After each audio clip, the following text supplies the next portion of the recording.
Bonjour à tous, j'espère que vous allez bien. On se retrouve aujourd'hui pour une vidéo un petit peu particulière parce que oui, ça y est, enfin, c'est le 24 décembre. Les enfants comptent les heures avant l'ouverture des cadeaux et les parents aussi un petit peu, faut être honnête. Du coup, on a eu envie de vous proposer quelque chose d'un petit peu différent et vous allez voir, on vous invite à la maison.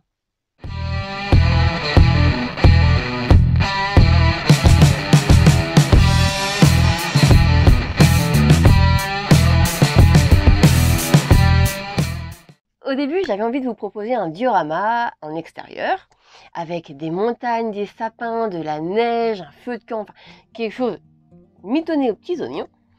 Mais je trouvais que ça manquait clairement de chaleur, de côté convivial, et j'ai plutôt eu envie de faire quelque chose qui nous ressemble à nous.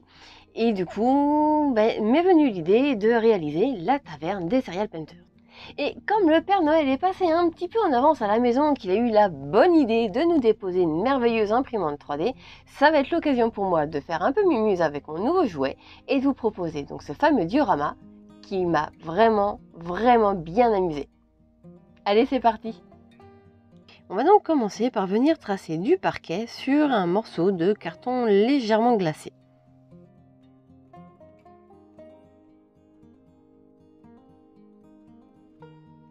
Donc, comme j'ai eu envie de faire un parquet sous forme de chevron, je vais venir tracer plusieurs lignes parallèles espacées d'1,8 cm chacune.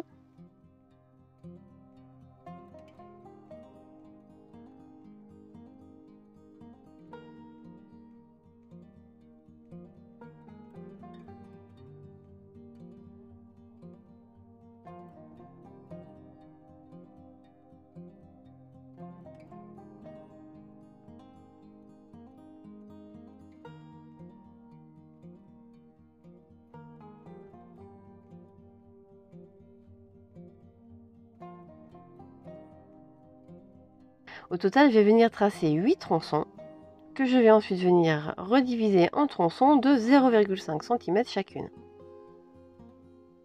Donc c'est un petit peu long, c'est fastidieux, au bout d'un moment on voit même plus trop où on a fait nos petits traits.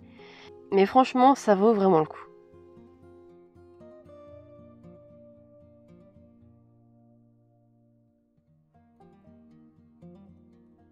Donc une fois qu'on a tout tracé, on va venir avec un outil à pointe ronde tracer les fameux chevrons. Donc pour ça, je prends mon premier repère, je me décale exactement de 2 cm et je viens creuser dans mon carton pour donner un petit peu de relief.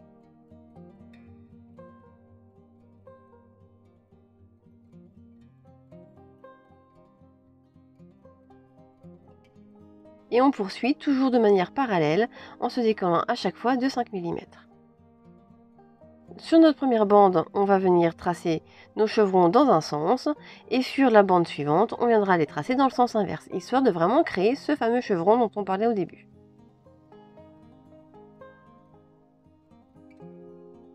Donc là encore, c'est un petit peu un jeu de patience, ça finit par faire un petit peu mal au bout de doigt, mais franchement, quand on voit le résultat à la fin, on regrette pas du tout.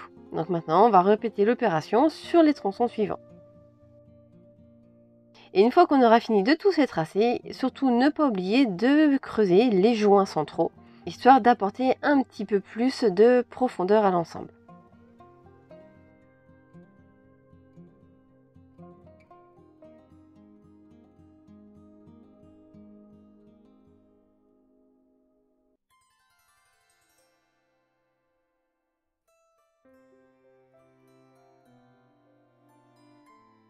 Pour solidifier l'ensemble, je vais venir le coller à la colle à bois, encore une fois, sur un morceau de calendrier en carton.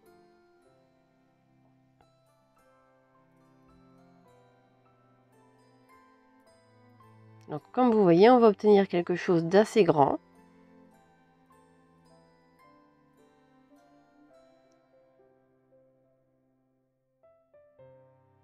Donc une fois que ce sera sec, on viendra évidemment couper l'excédent.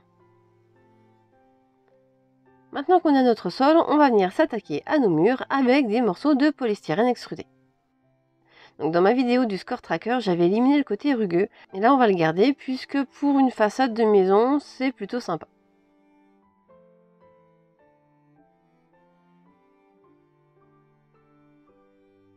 On découpe nos morceaux à la taille voulue. Comme vous voyez, j'ai même rajouté une fenêtre sur les pourtours de laquelle on viendra coller des tablettes en bois de palette, histoire de la fignoler un petit peu.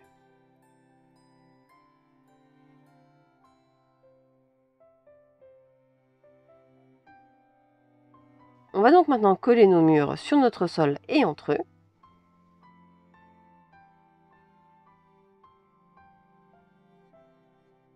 Même si ça fait fondre un petit peu le polystyrène, je vais venir les coller à la colle chaude. C'est quand même beaucoup plus rapide. Ça permet d'avancer un peu plus vite.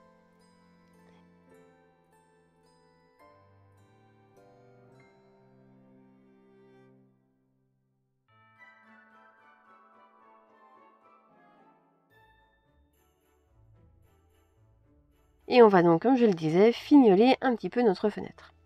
Donc avec une tablette qui dépasse sur l'extérieur, sur le bas de la fenêtre. Et quant aux autres, elles seront pile poil à la bonne dimension de notre mur.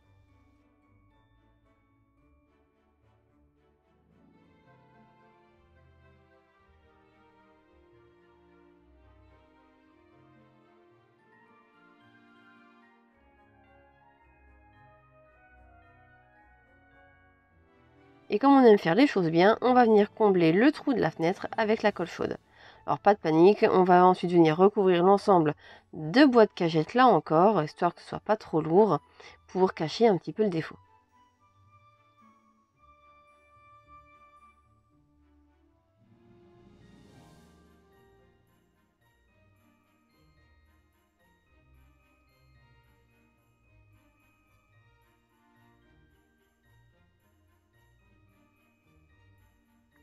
On va maintenant venir habiller un petit peu la façade extérieure avec des fausses pierres que l'on va découper dans du carton assez fin.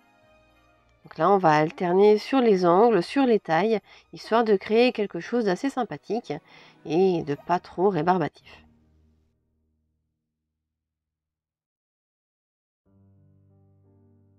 Pour le coup, même si c'est un petit peu plus long à sécher, je vais venir appliquer mes fausses pierres avec de la colle à bois sur mon polystyrène. Ça a tendance à gondoler un petit peu, mais au final, ça sèche très bien et quand même relativement vite. Donc voilà un petit peu le rendu avant la mise en peinture.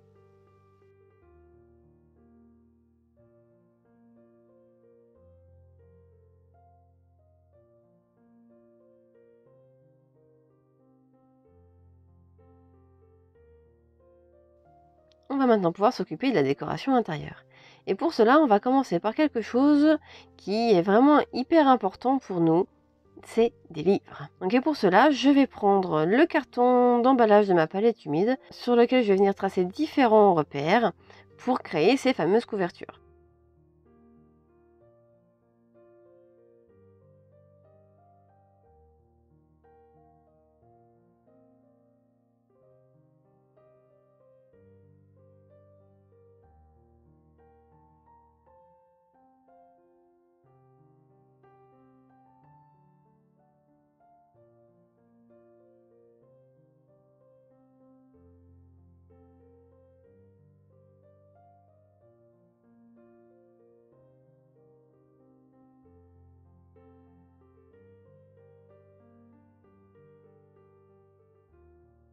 Donc là, je les ai vraiment toutes créées d'un seul coup et on va ensuite venir les découper pour les retravailler une par une.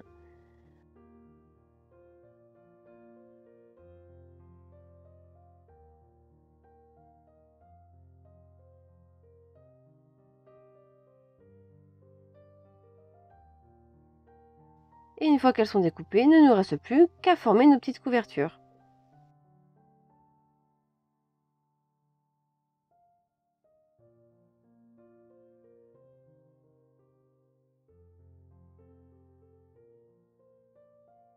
Par rapport aux figurines du diorama, ils sont un peu grands, mais c'est pas grave. Nous, on adore les beaux et gros livres, donc du coup, c'est parfait. Donc, on va pas les coller comme ça, on va leur faire des pages. Et pour cela, on va venir découper une petite bande de bois de cagette, donc exactement de 3 mm d'épaisseur sur 8 mm de long, histoire que la couverture dépasse un petit peu de chaque côté de nos pages.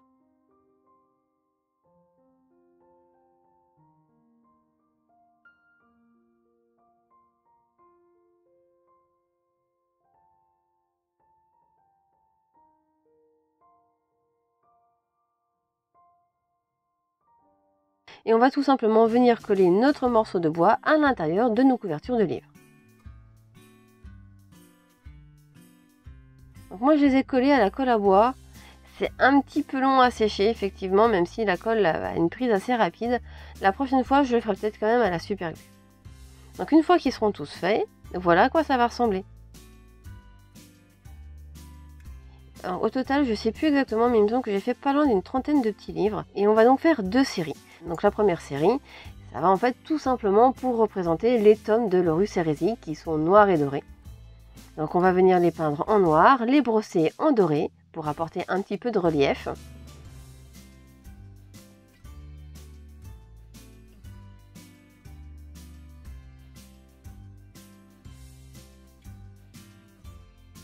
Et je vais tout simplement sur chacune des tranches inscrire des numéros romains pour indiquer la chronologie de l'histoire.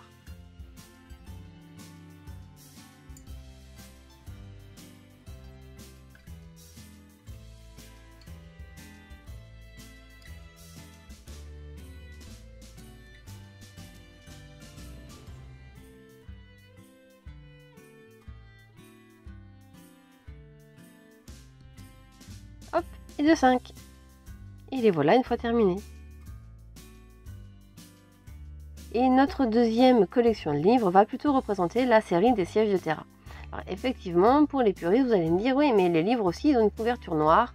J'ai eu envie de les faire en doré pour que ce soit un petit peu moins monotone.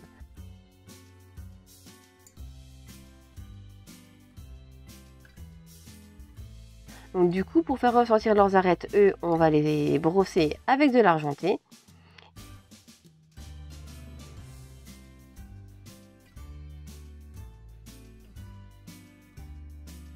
Quant aux 9 chiffres romains, on va venir les peindre en noir pour qu'ils ressortent davantage.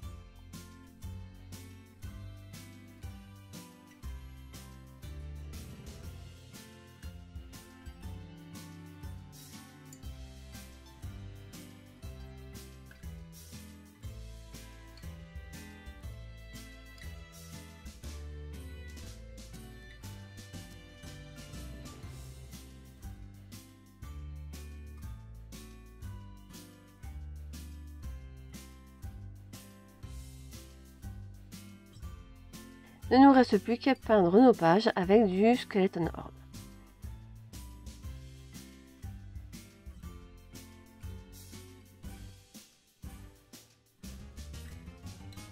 Et donc ces livres, on va les poser sur des étagères.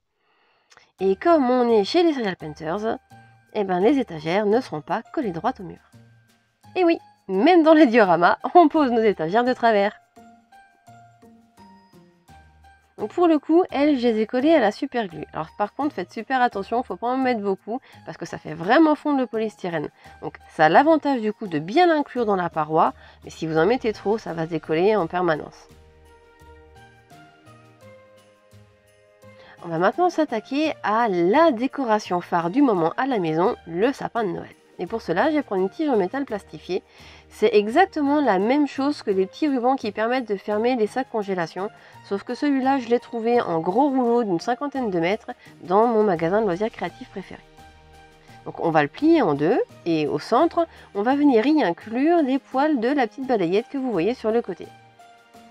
Chez les Serial Painters, rien ne se perd et tout se transforme. On va donc venir en appliquer un certain nombre.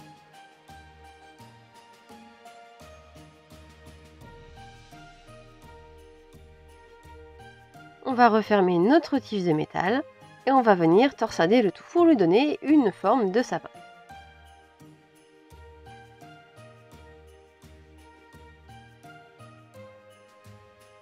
Alors c'est un petit peu fastidieux là encore. C'est vrai que si on n'applique pas une bonne tension, les poils ont un petit peu tendance à se sauver un peu dans tous les sens. Si vous n'avez pas l'habitude, il va peut-être vous falloir quelques essais avant d'y arriver. Si vraiment vous n'avez pas envie d'essayer, sachez qu'au rayon bébé, vous trouvez des goupillons pour nettoyer les biberons. Retailler, ça vous fera un sapin parfait. Personnellement, le goupillon, j'en ai besoin, donc j'ai préféré cette méthode-ci.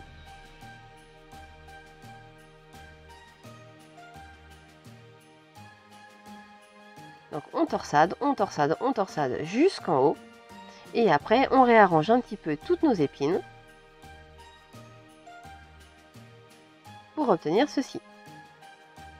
Évidemment, on va lui faire une petite taille pour lui donner une forme un petit peu plus sympathique.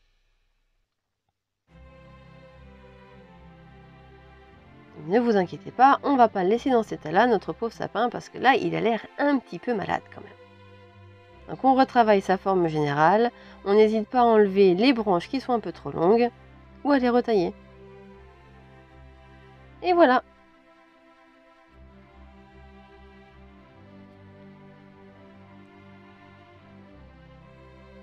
Le voilà sous-couché en verre et il a quand même déjà beaucoup plus fière allure. Mais on va l'améliorer encore un petit peu. Et pour cela, on va lui faire prendre un bain de colle mélangé à de l'eau. Alors vous voyez, c'est assez liquide.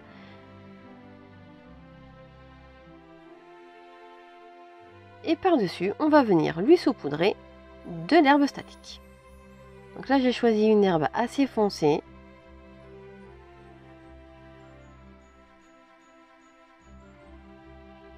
Donc on n'hésite pas à en saupoudrer en bonne quantité, comme pour les socles, hein. Tout ce qui ne va pas adhérer à la colle sera récupérable.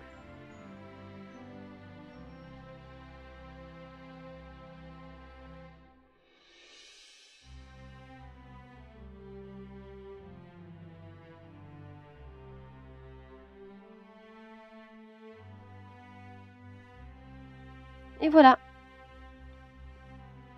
Mais comme c'est Noël, on va pas s'arrêter là, on va lui apporter un petit peu de peps et de paillettes. Et pour cela, on va donc venir saupoudrer en bonne quantité de la laque à cheveux. Et par-dessus, on va venir y déposer plein de petites paillettes. Alors celles-là, je les aime particulièrement, elles ont un petit côté holographique et c'est assez sympathique. Donc on en applique sur tout notre sapin et on va laisser sécher l'ensemble.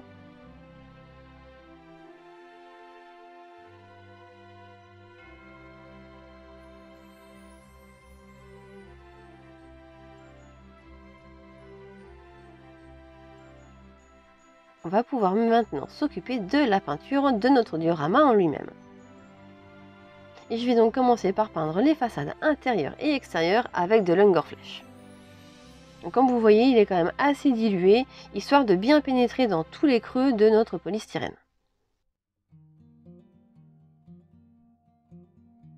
Pour les pierres de la façade extérieure, on va venir les retravailler pendant que la peinture est encore fraîche, en venant tapoter notre pinceau sur la peinture, histoire de créer le mouchetage que vous voyez à l'écran.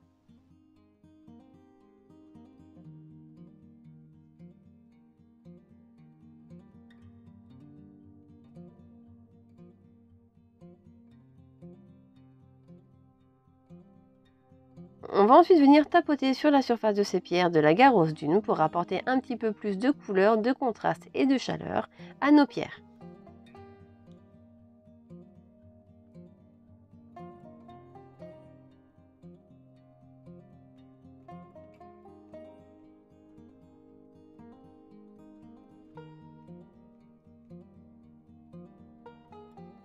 Selon le même principe, on va venir les adoucir un petit peu avec du Screaming Skull. Nous, on habite dans la région de Bordeaux et j'ai vraiment eu envie de recréer un petit peu les fameuses pierres bordelaises du coin sur la façade de notre diorama.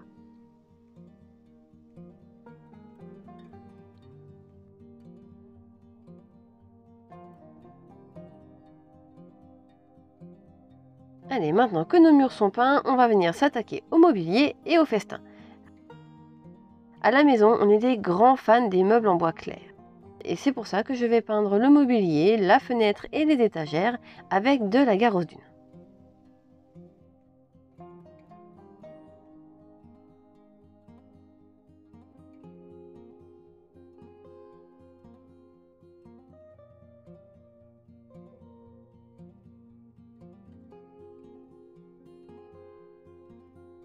C'est vrai, comme ça, il a l'air hyper foncé, mais on va venir le retravailler par la suite, comme vous voyez là sur la gauche, avec des brossages à sec successifs, pour lui donner un petit côté un peu plus patiné et plus clair. Donc vous l'aurez deviné, ce mobilier, on l'a imprimé avec notre nouvelle imprimante 3D, avec laquelle on s'amuse énormément. On a longtemps hésité avant de se lancer et franchement, on regrette pas du tout. Là, en l'occurrence, le mobilier que vous voyez vient de chez Loot Studio. Je suis une très grande fan de leurs figurines, je les trouve vraiment super jolies. Et leur petit mobilier de taverne, il est vraiment super. Là, leur table, elle est bien garnie, elle est bien gourmande, elle est parfaite pour les fêtes. Donc on va finir nos éclaircissements sur toutes nos parties boisées avec du Railsbone pour apporter de la lumière et le fameux petit côté patiné.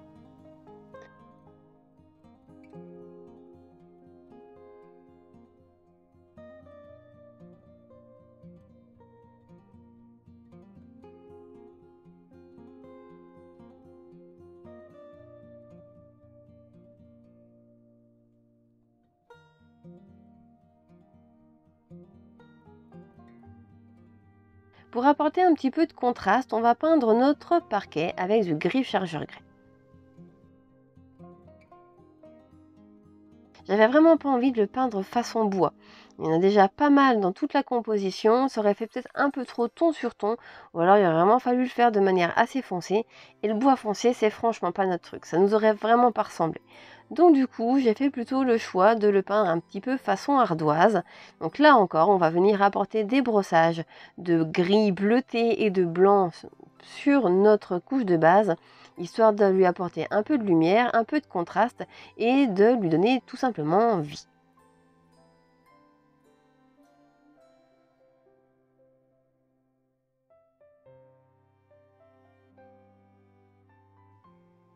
Ça apporte une petite touche de modernité qui contraste un petit peu avec les murs en crépi.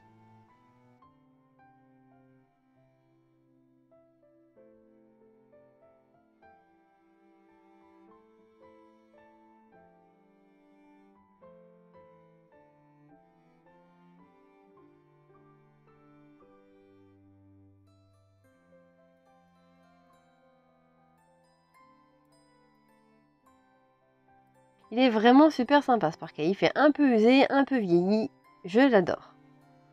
On va maintenant passer à la pièce maîtresse de notre table, mon petit cochon rôti. Il est super sympa. Donc on va d'abord lui passer une première couche de Dark Hot Flèche avant de lui passer un lavis intégral de Carrobar Crimson, histoire qu'il soit assez rosé et en même temps très caramélisé. Rien que de le peindre, j'avais franchement l'eau à la bouche.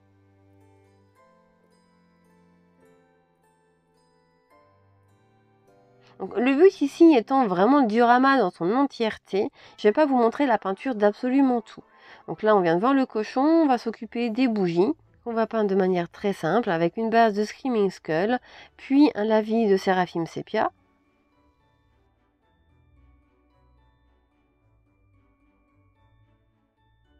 On va venir ensuite travailler la mèche brûlée tout simplement en noir avec un ajout d'un petit point blanc sur l'extrémité.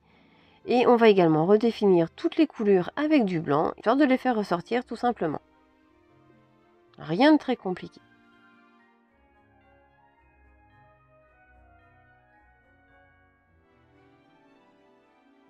Maintenant, je vais pouvoir vous montrer les figurines de notre diorama. Donc ça, c'est Greg. Comme vous voyez, j'ai déjà commencé par peindre le principal, c'est-à-dire l'apéro.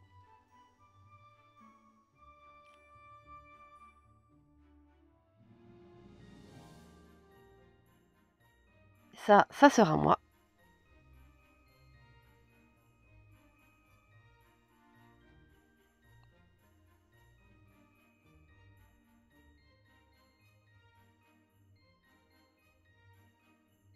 Ça représente notre grande fille de 9 ans qui adore chanter, qui adore la musique et faire des spectacles.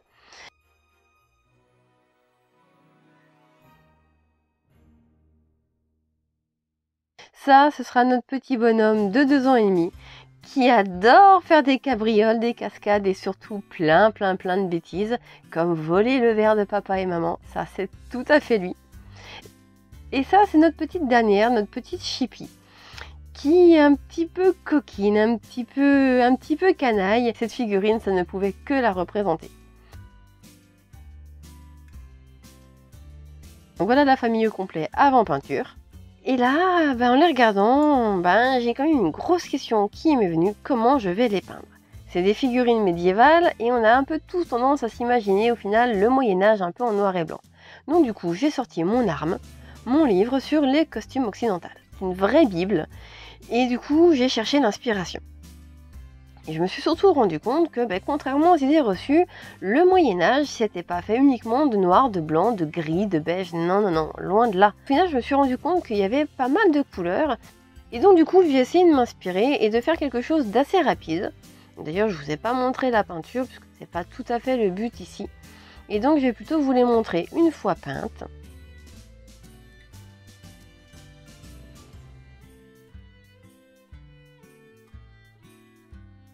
Donc au final, sur ces figurines, j'ai passé à peu près un quart d'heure par figurine, sans compter le temps de séchage évidemment.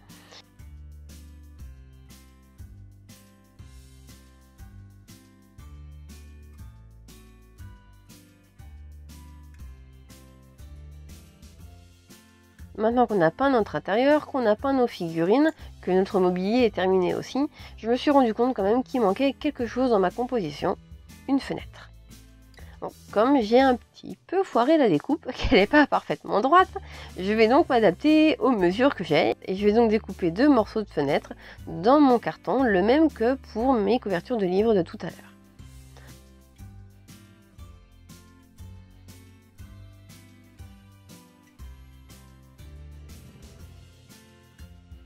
On viendra ensuite les coller sur un morceau de plastique transparent.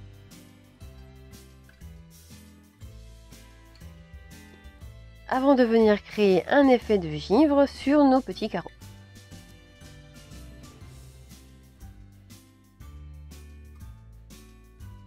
Donc pour cela, je vais venir tapoter mon mélange tout doucement sur ma surface.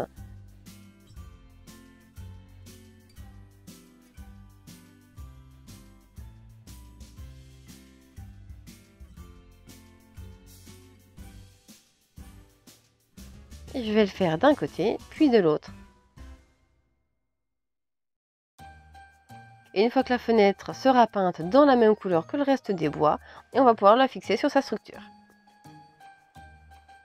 On va maintenant passer à l'étape la plus sympathique, l'aménagement de notre intérieur. On va donc coller notre sapin.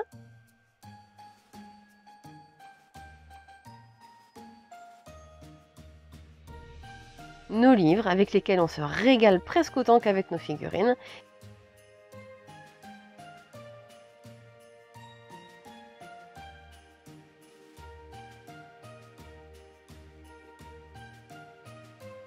Et c'est une fois que j'ai voulu tout coller que je me suis rendu compte que j'avais oublié de peindre une partie de mon petit loup. On va remédier à ça et pendant que la peinture sèche, on va venir monter le reste de notre décor. En commençant par le râtelier à vaisselle, la table,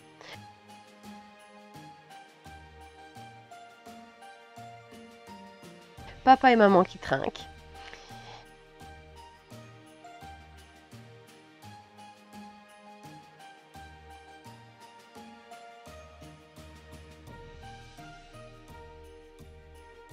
un enchevêtrement de meubles agencé par le petit bonhomme qui passe son temps à tout empiler pour monter de plus en plus haut sur les meubles à la maison. La scène pour la grande.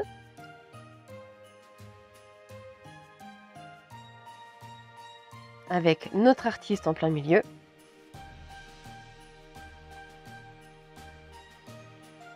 Quelques petites bougies supplémentaires pour la décoration.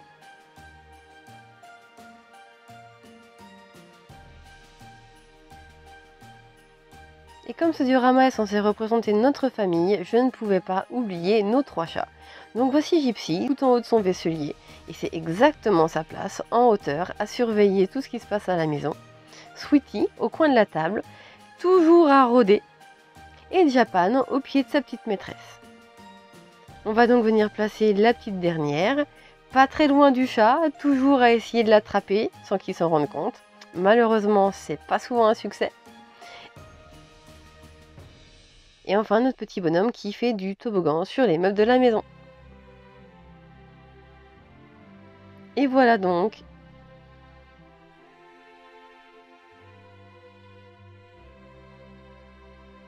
Mais, alors je sais pas vous, mais moi je l'adore.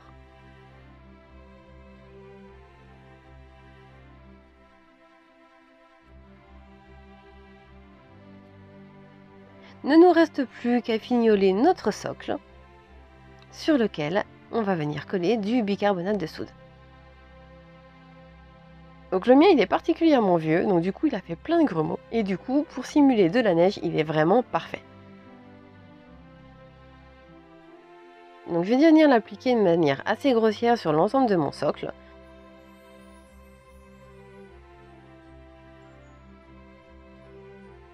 Avant de venir le tasser avec une brosse douce pour lui donner vraiment un effet poudreuse.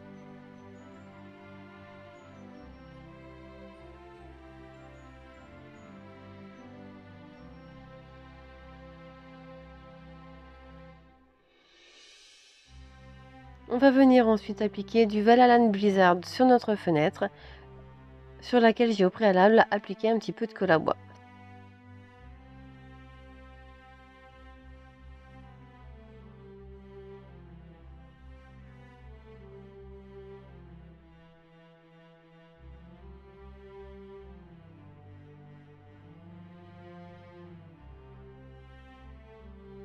Et voilà!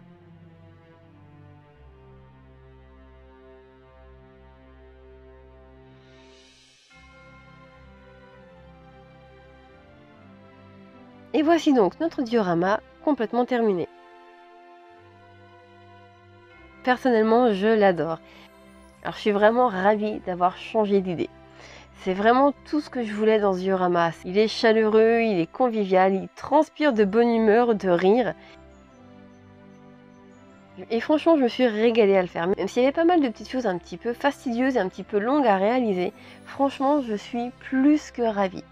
J'ai mes 3 loulous qui sont fidèles à eux-mêmes et nous qui essayons de faire face malgré tout dans la bonne humeur. Alors j'espère que cette vidéo vous a plu, qu'elle vous aura fait sourire et que ça vous aura donné plein d'idées et d'envie. En attendant, moi je vais finir d'aller préparer les gâteaux pour le Père Noël parce qu'il paraît que notre vieux monsieur barbu, il va pas tarder à passer pour gâter les enfants. Merci à tous, merci d'avoir regardé cette vidéo, merci pour votre soutien, vos commentaires, vos likes, vous êtes merveilleux. Merci à tous pour toutes ces petites attentions que vous nous distribuez tout au long de l'année.